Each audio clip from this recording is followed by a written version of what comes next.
পুলিশের তৎপরতায় ফোন ফিরে পেলেন ৩৩ জন।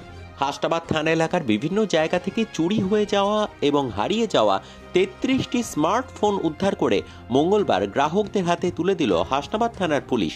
হাসনাবাদ থানা এলাকার বিভিন্ন জায়গা থেকে গত বেশ কিছুদিন যাবৎ সময়কালের মধ্যে দায়ের হওয়া অভিযোগের ভিত্তিতে তল্লাশি চালিয়ে চুরি হয়ে যাওয়া এবং হারিয়ে যাওয়া ৩৩টি মোবাইল ফোন উদ্ধার করে হাসনাবাদ থানার পুলিশ।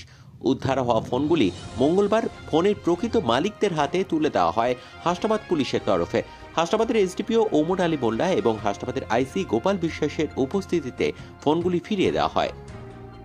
আমাদের সবাই খুব ভালো লাগছে, কারণ আমাদের বেশিরভাগই আমরা আশা ছেড়ে দিয়েছিলাম যে আমরা এই ফোনটা হয়তো আর কোনোদিন ফিরে পাবো না, কিন্তু হাসনাবাদ থানায় আমরা জিডি করার পরে হাসনাবাদ থানা অক্লান্ত পরিশ্রমে আমরা সবাই এই ৩০-৩৫ জন আমরা ফোন ফিরে পেয়েছি।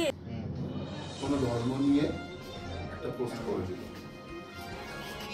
এই সম্প্রদায়ের মানুষ এটা করেছে, তার অপর একটা সম্প্রদায়ের মানুষের সম্পর্কে ধর্ম সম্পর্কে শুনেছি একটা মন্তব্য করলো, একটা বাজে ছবি একে পোস্ট করে দিল।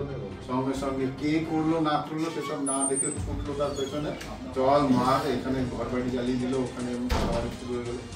তো এইগুলো যারা করবে তাদের পানিশমেন্ট হবেই, কিন্তু কিছু নিরপরাধ মানুষেরও প্রবলেম। কোনোভাবেই যেন আমরা কোনো চাপে পা দেবো না। যদি কখনো এসব কিছু দেখেন আপনারা সঙ্গে সঙ্গে থানায় জানান, থানায় জড়িয়ে দেবেন। কোনো ছবি খারাপ ছবি, একটা ধরুন লিঙ্ক এসছে আপনার মেসেজ এলো, যে লিঙ্ক আছে আপনি জানেন না ওই লিঙ্কে কি আছে, কিন্তু আপনার বেশ লোভনীয় কিছু মেসেজ দিয়ে পাবেন। আপনি ওই লিঙ্কটা ওপেন করলেন, দেখলেন সঙ্গে সঙ্গে আপনার ব্যাংক অ্যাকাউন্ট ফাঁকা।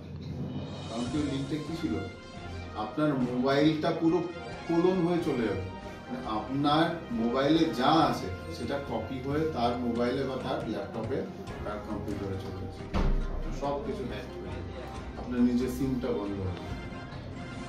ইদানিং একটা খুব বাজে মানে র্যাকেট চলছে, সেটা হচ্ছে